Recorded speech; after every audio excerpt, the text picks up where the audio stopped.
और चलिए खबरों में आगे बढ़ते हैं। कोलकाता एयरपोर्ट परिसर में बनी बांकड़ा मस्जिद एक बार फिर से विवादों में घिर गई है, क्योंकि पश्चिम बंगाल में बीजेपी सरकार बनने के बाद मुख्यमंत्री शुभेंदु अधिकारी ने न सिर्फ यह साफ कर दिया कि एयरपोर्ट की सुरक्षा से कोई समझौता नहीं होगा, बल्कि यह भी साफ कर दिया था कि एयरपोर्ट परिसर में बनी मस्जिद को रीलोकेट किया जाएगा।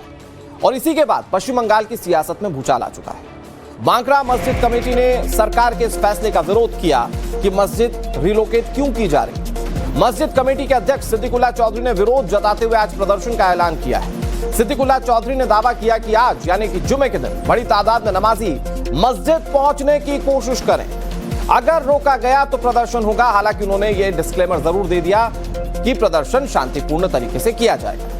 सिद्दीकुल्लाह चौधरी ने कहा कि नमाजी बिना माइक और शोर शराबे की नमाज अदा करेंगे। साथ ही एयरपोर्ट अथॉरिटी से जमीयत उलेमाए हिंद या दारुल उलूम के जरिए समाधान निकालने की अपील भी की गई है।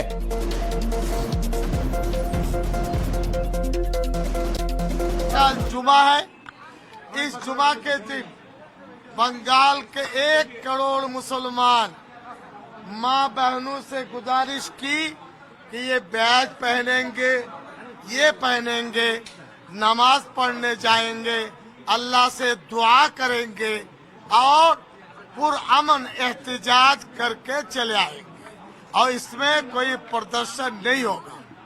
एक बात, प्रदर्शन में ना माइकिंग, ना कैनवसिंग, ना जबरदस्ती, कुछ नहीं होगा।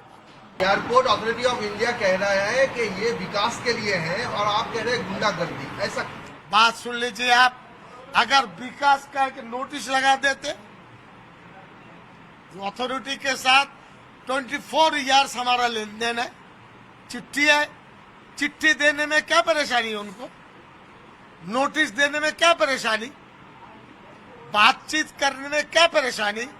गुंडागर्दी इसलिए है हम पर वार करने की कोशिश हुई है। मस्जिद कमेटी के अध्यक्ष सिद्दीकुल्लाह चौधरी क्या कह रहे थे वो तो आपने सुन लिया, लेकिन सवाल यह है कि क्या कदम सरकार की ओर से उठाए जाएंगे, क्योंकि सिद्दीकुल्लाह चौधरी कह रहे हैं हम वहां नमाज पढ़ेंगे ही क्योंकि हमारा 24 साल का लेन देन है। दूसरी तरफ सरकार कह रही है सुरक्षा बहुत महत्वपूर्ण है।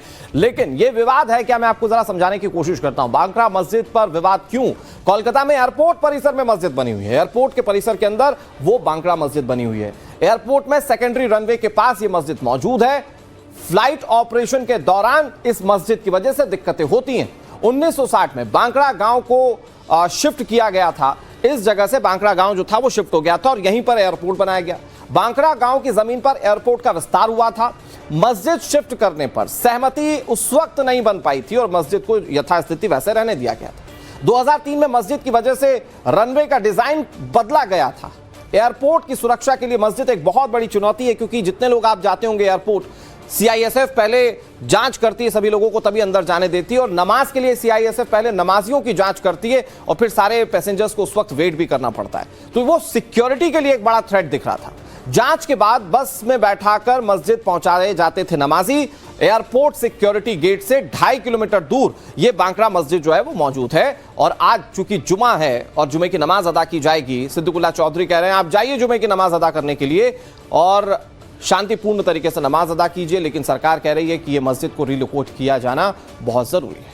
अब जब से कोलकाता एयरपोर्ट का विस्तार हुआ तब से मस्जिद में नमाजियों को ले जाने की जिम्मेदारी सीआईएसएफ की होती है, जो पहले एक गेट पर नमाजियों की चेकिंग करते हैं, फिर उन्हें मस्जिद तक लेकर जाते हैं। जिस गेट से नमाजियों की चेकिंग होती है उसी गेट से हमारी सहयोगी पूजा ने यह समझने की कोशिश की कि क्यों आखिर मस्जिद को शिफ्ट करने का फैसला लिया जा रहा है। आपको यह एक्सक्लूसिव रिपोर्ट देखनी चाहिए। फिलहाल हमारी मौजूदगी उसी कोलकाता के एयरपोर्ट के पास है और इस बाउंड्री वॉल के दूसरी तरफ मस्जिद है। ये पूरा हम आपको जगह दिखा रहे हैं। ये पूरी जो बाउंड्री वॉल है ये कोलकाता एयरपोर्ट की है और यहीं से होता है, ये सड़क जाती है बांकड़ा मस्जिद जो बिल्कुल रनवे के पास सटा है। अगर हम आपको बताएं कि पिछले कुछ सालों में जो भी यहाँ पर नमाज पढ़ने आते थे वो इसी जो है यहाँ पर जो दरवाजा आपको दिख रहा है यहाँ पर इकट्ठा इकट्ठा होते थे। ये जो काला दरवाजा आप देख रहे हैं ये खुलता है रनवे की तरफ, और यहीं पर सीआईएसएफ जो है आते थे, उनके आईडीज चेक किए जाते थे, उनका आधार कार्ड चेक किया जाता था, और उसके बाद उन्हें सीआईएसएफ जवान सीआईएसएफ की ही बस में लेकर जाते थे उस मस्जिद में जहां पर वो नमाज पढ़ते थे। लेकिन पिछले इतने सालों में लगातार जिस तरीके से इस एयरपोर्ट के एक्सपेंशन को लेकर मुश्किलें खड़ी हुई है, अब लगातार ये सरकार की तरफ से कहा जा रहा है कि यहां पर मस्जिद को रिलोकेट किया जाएगा।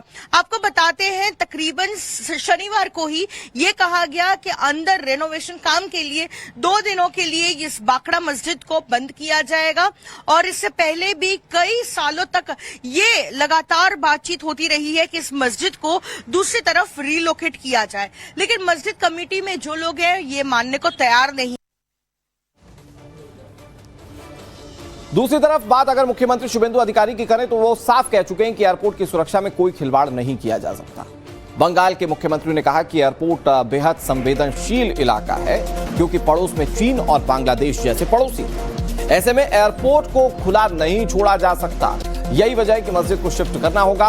सरकार कह रही है मस्जिद शिफ्ट करना सिक्योरिटी के लिहाज से बेहद जरूरी है, और तमाम अल्टीमेटम्स के बावजूद, मतलब कि जो मस्जिद कमेटी के अल्टीमेटम है इसके बावजूद शुभेंदु अधिकारी कह रहे हैं हम लोगों की सुरक्षा के लिए मस्जिद को रिलोकेट करेंगे।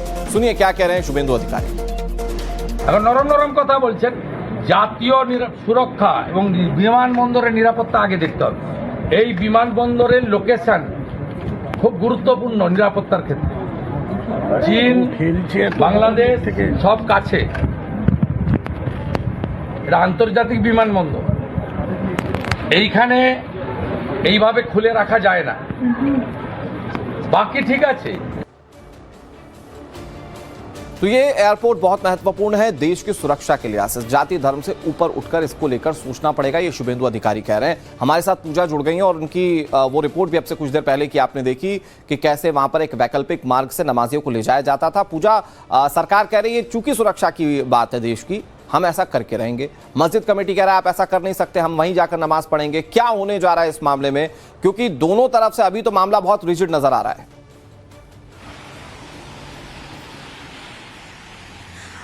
बिल्कुल आपको बताते हैं, जहां एक तरफ बाकड़ा मस्जिद के कमेटी की प्रेसिडेंट की बात करें सिद्दीकुल्ला चौधरी, वो उसे धार्मिक चश्मे से देख रहे हैं और ये कहने की कोशिश कर रहे हैं कि किस तरीके से मुसलमान कम्युनिटी के लोगों को नमाज पढ़ने से रोका जा रहा है।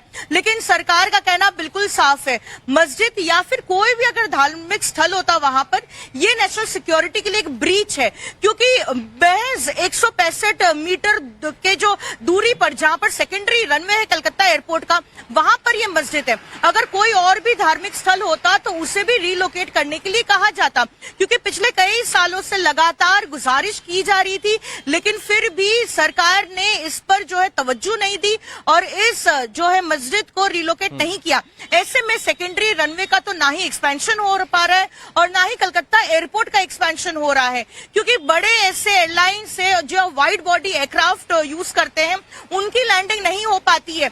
इमरजेंसी लैंडिंग के दौरान भी बड़ी समस्या होती है। लेकिन इन तमाम चीजों को समझाने के बावजूद सिद्दीकुल्ला चौधरी नहीं समझ रहे हैं कि कितनी बड़ी समस्या है इस सेकेंडरी रनवे पर इस मस्जिद को अगर रिलोकेट नहीं किया जाता है।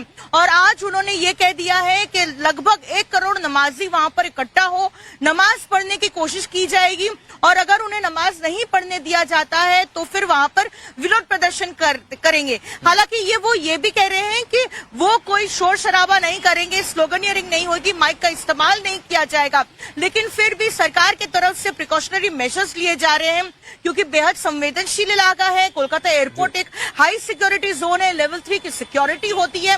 और अगर कलकत्ता एयरपोर्ट की कनेक्टिविटी की बात करें तो हमारे जो आसपास जितने देश है, चीन, बांग्लादेश, नेपाल, भूटान, ये तमाम जो है देशों से कनेक्ट करता है कोलकाता एयरपोर्ट। ऐसे में वहां पर सुरक्षा बढ़ाया जाएगा, क्योंकि कहा जा रहा है 12:30 के बाद जो है वहां पर लोग इकट्ठा होना शुरू हो जाएंगे। और 1 करोड़ नमाजी को जो है कॉल दिया है सिद्दीकुल्ला चौधरी ने कि वहां पर वो इकट्ठा हो, नमाज पढ़ने की कोशिश करे। ठीक है पूजा, आप नजर बनाए रखिए क्या और तस्वीर यहां से सामने आती है उस पर आपसे अपडेट लेते रहेंगे। फिलहाल बहुत शुक्रिया आपका हमारे साथ जुड़ने